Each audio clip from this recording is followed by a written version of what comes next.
They say silence is golden, but what if your silence is filled with noise? Not from the outside world, but from the endless dialogue within. What if? Why did that happen? What will they think? This video is not just about calming the mind, it's about reclaiming it. Through timeless Stoic wisdom, we'll uncover how to stop overthinking, shift your focus, and protect your most precious resource, your inner clarity. Each part of this journey offers a practice, a mindset shift that helps you detach from the chaos and return to what truly matters. Because in a world that constantly pulls you in every direction, the greatest power is this: to stay rooted, calm, and awake within yourself. If you're tired of being exhausted by your own thoughts, if you're seeking peace that doesn't vanish when the noise returns, stay with this. Because this isn't just another video. It's a path back to presence. The art of letting go of thoughts. The way out of the anxiety spiral. We are living in an age where noise doesn't just come from the outside, but echoes endlessly within our own minds. Have you ever sat still, yet felt like your mind was a room full of echoes? Thought after thought rushing in. Yesterday, tomorrow, what others think, what you did wrong, what if? And just like that, an invisible storm sweeps you away. People often mistake overthinking for awareness, for control. But the more you think, the deeper you sink. You're not moving forward. You're simply spinning in circles, exhausted and drained. Philosopher Epictetus once said, "People are not disturbed by things, but by the view they take of them." What causes your anxiety is not the world, but the way your mind interprets the world. It's not a stranger's glance that makes you insecure, but your belief that the glance carries judgment. It's not failure that devastates you, but your belief that it defines your worth. Imagine standing in a new classroom. Everyone seems to know each other, confident, talking, laughing. You feel lost. You start thinking, "They're judging me. I don't belong here." These thoughts trigger feelings, and those feelings shape behavior. You withdraw, avoid eye contact, stay silent. But what if you paused? What if you took a deep breath and told yourself, "This is just my mind writing a script"? What would happen then? Awareness begins there, when you realize that thoughts are just thoughts, not truths. When you learn that you have a choice, to sink into imagined storms, or to return to the present, to what is actually happening. The art of letting go of thoughts isn't about stopping thinking altogether. It's about asking, is this thought really necessary? Is it within my control? And if not, let it pass like a cloud in the sky. A peaceful life doesn't come from avoiding chaos, but from not letting your mind pull you into it. When you release unnecessary thoughts, you reclaim your energy.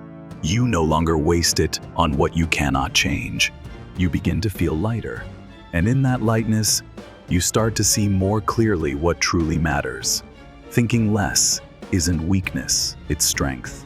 You no longer need to control everything because you've learned to control yourself.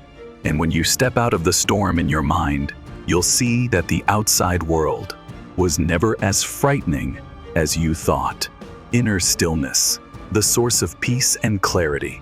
One of the greatest modern misconceptions is confusing silence with emptiness and believing that emptiness must be filled. People rush to fill every quiet moment with voices, notifications, news feeds, and endless streams of thought.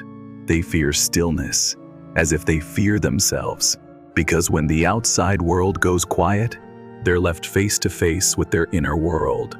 But the truth is, stillness is not an enemy. It is a doorway. When you pause, shut off the noise, and take a step back from the world's motion, you don't just avoid distraction, you rediscover something long forgotten: awareness. Imagine standing in a chaotic room, people shouting, chairs overturned, flashing lights everywhere. In that environment, can you notice a small detail? Can you hear your own voice? Our minds work the same way. When they're too noisy, clarity disappears. Decisions become emotional, and we react more than we respond. But once you learn to quiet your inner world, you begin to tell the difference between the voice of anxiety and the call of truth. Marcus Aurelius once wrote, "You have power over your mind, not outside events. Realize this, and you will find strength." Stillness is not emptiness. It is the essential space where your thoughts are renewed. It is the foundation where emotions no longer rule you. It is the condition for you to start observing instead of reacting. When the mind becomes still, you begin to feel with clarity what emotions are truly happening, which desires are genuine, and which are echoes of fear, which actions are necessary, and which are impulsive. You may be surprised to realize that clarity doesn't come from knowing more, but from unlearning the things you didn't need to know in the first place. That decisiveness doesn't come from holding every option, but from choosing what truly deserves your focus. Those with inner stillness see farther. In calm, they hear the signals others miss. They don't speak loudly in every conversation. They don't rush to prove their worth. Because they know true value doesn't lie in display, but in the quiet depth of self-mastery. So if you're feeling lost, overwhelmed, or scattered, don't seek advice too soon. Seek a moment of silence. Sit. Take a deep breath. Observe your mind, and let that silence guide you back to your inner foundation. Because when your inner world is still, the outer world begins to shift too. Focus, keeping your mind anchored to what matters. There's a bitter irony in modern life. The busier we get, the more scattered we become. We're surrounded by blinking notifications, fragmented conversations, endless news. Yet within all that, very little is truly important. And sadly, the more distracted we are, the more disconnected we become from ourselves. Stoic thinking doesn't ask you to retreat from the world. It asks you to train your mind to stay rooted in what matters, to stay present in this moment, this task, this person. When your mind is pulled by random thoughts, worrying about others' opinions, reliving past mistakes, fearing a future that hasn't arrived, your mental energy becomes fragmented.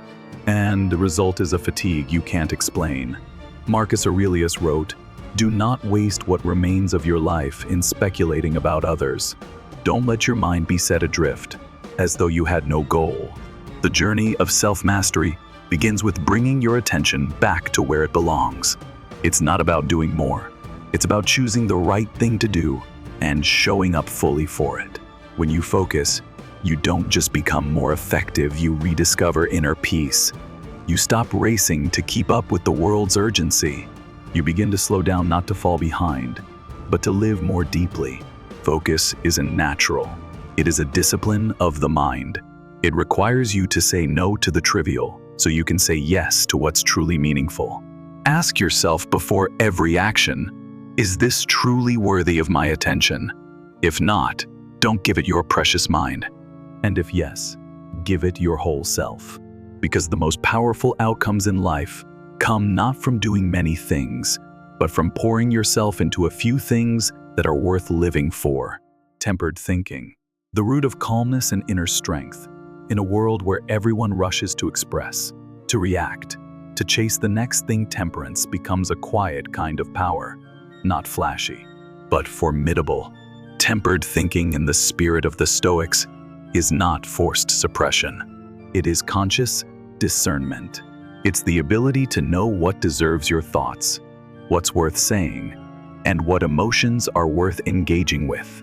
We often assume that strength lies in quick reactions, speaking more, showing up in every situation. But true strength is not in being the first to speak. It's in knowing when to stay silent, not reacting impulsively, not being swept away by the rush. Seneca once wrote, "We suffer more often in imagination than in reality." And how we think that's the very root of all emotions, actions, and decisions. The man who lacks temperance is like a candle in the wind. One harsh word, one misplaced glance, and he's shaken. He becomes a slave to circumstance, to emotion, to the desire for validation. In contrast, the man who cultivates tempered thinking does not fall into shallow reactions. He takes a step back, observes the whole picture, then chooses how to act. That pause between stimulus and response is where wisdom speaks. It's where strength is born. Temperance helps you stay grounded amid daily storms of noise, emotion, and conflict. You don't need to win every argument. You don't need to share your opinion on everything. You only need to know what truly matters and keep your mind aligned with that. Not every voice deserves your reply. Not every thought that arises deserves your attention. Not every feeling requires an immediate reaction. The more mature a person becomes, the fewer their reactions, but each one carries awareness. Each action is guided by integrity, clarity, and inner peace. Tempered thinking doesn't erase who you are. It helps you master yourself so you no longer mirror the world's chaos, but instead, guide your own life with steadiness. Speak less, speak deeper. When silence speaks, for you, we live in a noisy world where words are often used to prove oneself, to argue, to grasp attention. But those who have witnessed enough, who have quietly observed, know speaking more is not always a sign of understanding. Sometimes, silence is the most powerful form of communication. The Stoics never saw speech as a tool to fill silence. They spoke only when needed, and when they did, their words carried the weight of the silence that came before them. They didn't raise their voices to make an impact. They created impact through presence, clarity, and restraint in every word. Picture someone you know to have depth, not because they speak well, but because when they do speak, you go quiet to listen. Not out of fear, but because their words carry integrity, maturity, and presence. That's the power of conscious communication. On the other hand, some people speak a lot, yet no one remembers what they said. Their words are reactive, weightless, scattered, driven by ego. They talk to fill space, to assert themselves. But in the process, they lose credibility. To speak less but deeper doesn't mean becoming silent or withdrawing from society. It means knowing when to speak and saying only what carries real value. It's how you respect others and how you respect yourself. Timely silence can help you remain grounded while others panic.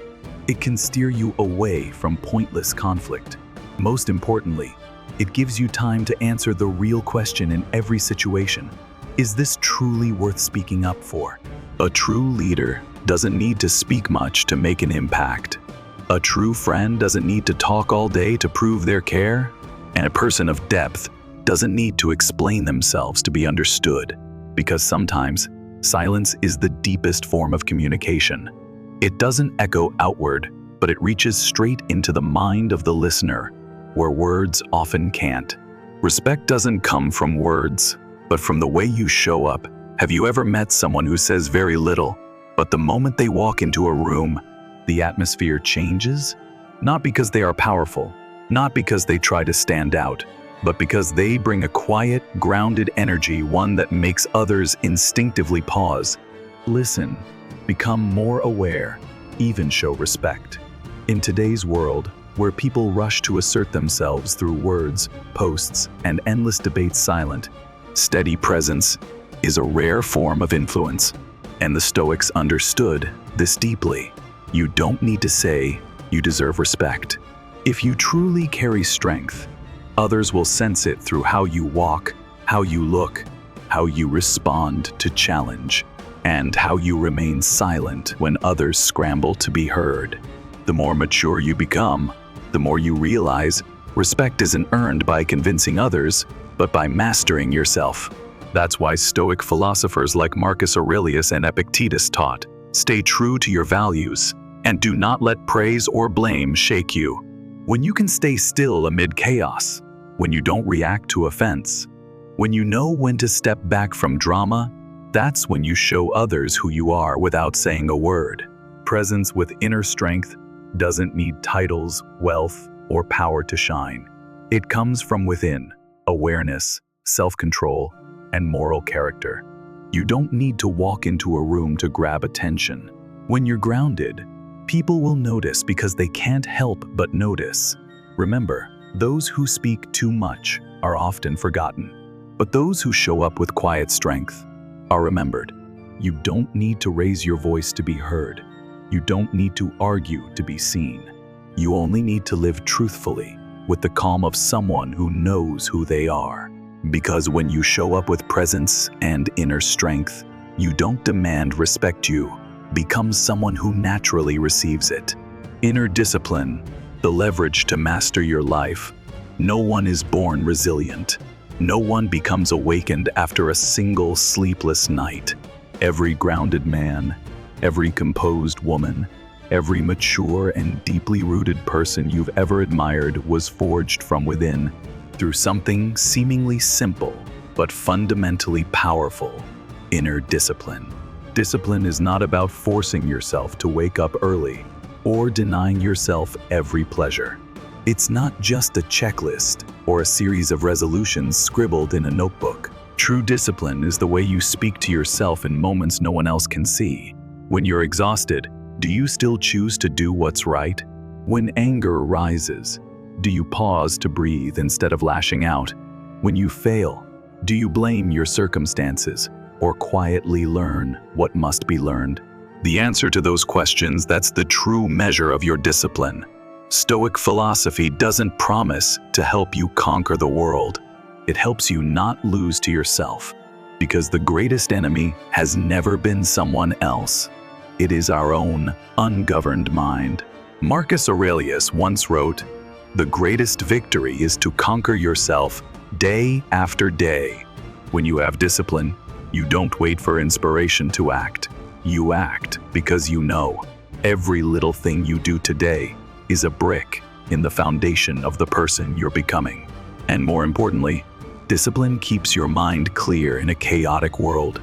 You are not easily swayed, not easily distracted, not easily tempted to trade what's right for temporary comfort.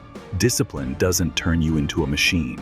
It makes you strong, a person who knows who they are and who chooses to live in alignment with that truth. You may not be able to control the world out there, but if you can control yourself, you are strong enough to face whatever comes your way. Because someone disciplined from within doesn't need to control everything. They've mastered the one thing that matters most: themselves. Mastering your emotions. Don't let others control your mind.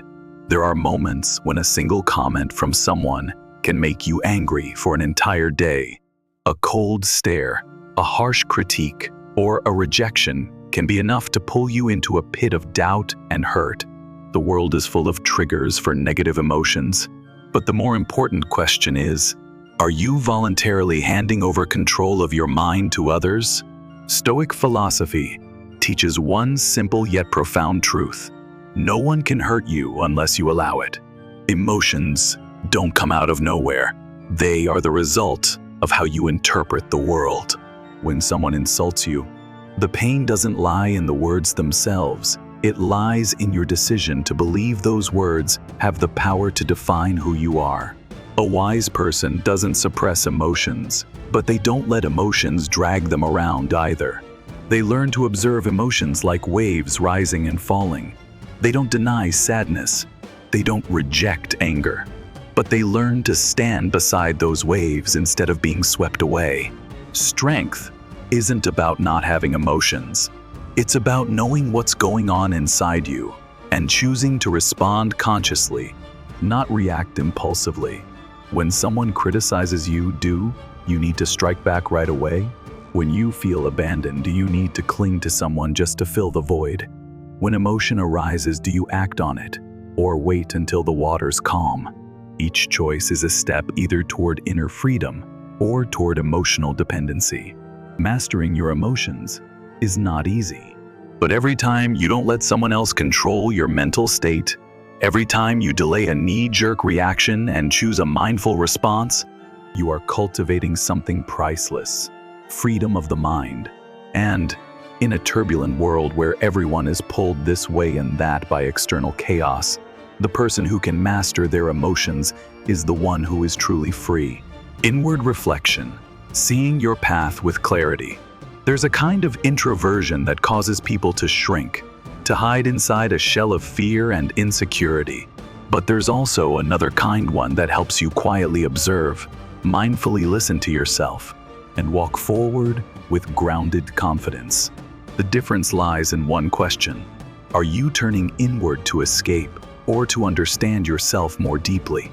In an increasingly noisy and scattered world, the one who knows how to turn inward is not weak. They are strong enough to pause in the current of life and ask themselves, am I truly living for what matters? What drives my decisions, ego or awareness? Stoic philosophy doesn't teach us to run from the world, but to master our minds within it.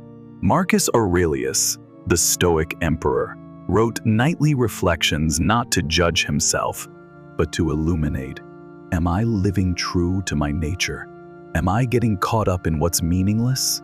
Am I acting from values or from fleeting desires? Turning inward means daring to face yourself. It's the courage to look into unhealed wounds, the honesty to see what you've hidden, the fear of being abandoned, the craving for validation, or the feeling of never being enough. And from that honesty, something powerful begins to happen. You start to see your path more clearly. Not the one society laid out for you, but the one born from your deepest values and your truest self. When you know yourself, you no longer need the crowd to guide you. When you know what truly matters, you're no longer swayed by superficial things. When you turn inward the right way, you don't isolate from the world, you step into it with a steady and awakened heart. And in a time when many get lost in noise and comparison, the one who dares to go within and find themselves becomes the rare person who sees a path worth walking. Live less, live deeper, staying awake in a noisy world. We live in an age with more choices than ever before. Choices in careers, lifestyles, identities, relationships, even in how we define success. And yet, strangely, the more options we have, the more empty we feel. Why? Because when you live too many things, you don't live anything fully. When you spread yourself across too many roles, you lose sight of who you really are. When you try to please everyone, you silence your own inner voice. Living less doesn't mean living poorly, it means living intentionally, choosing what truly matters, choosing the people who genuinely deserve your presence, choosing the kind of life that nourishes your soul. Seneca once wrote, "It's not that we have too little time, but that we waste too much of it." 24 hours a day is enough to live a meaningful life if you stop giving energy to what's unnecessary. The meaningless conversations, the pointless arguments, the expectations borrowed from others, the shallow desires to feel superior, to control, or to be noticed. When you begin to live less, you start to touch the depth of life. You begin to realize one sincere conversation is worth more than hundreds of shallow interactions. One quiet afternoon with a book can heal more than any loud party. One timely word, spoken with clarity, carries more power than a long-winded speech. And more importantly, you realize awakening doesn't mean retreating from the world, it means living in this world without being swept away by it. You are present in each moment. You act with awareness. You speak when needed, stay silent when wise, and keep your mind clear like still water. Living less doesn't mean giving up ambition. It means no longer being driven by ambition. You don't live to prove yourself, you live to understand and refine yourself day by day. Because in the end, a meaningful life isn't measured by how much you do, but by the depth of the few things you choose to truly live. And that's the power of mindfulness in a world that's growing noisier, more chaotic, and forgetful. The mindful person holds onto simplicity, authenticity, and inner clarity. And that's what makes them grounded, free, and quietly magnetic without trying.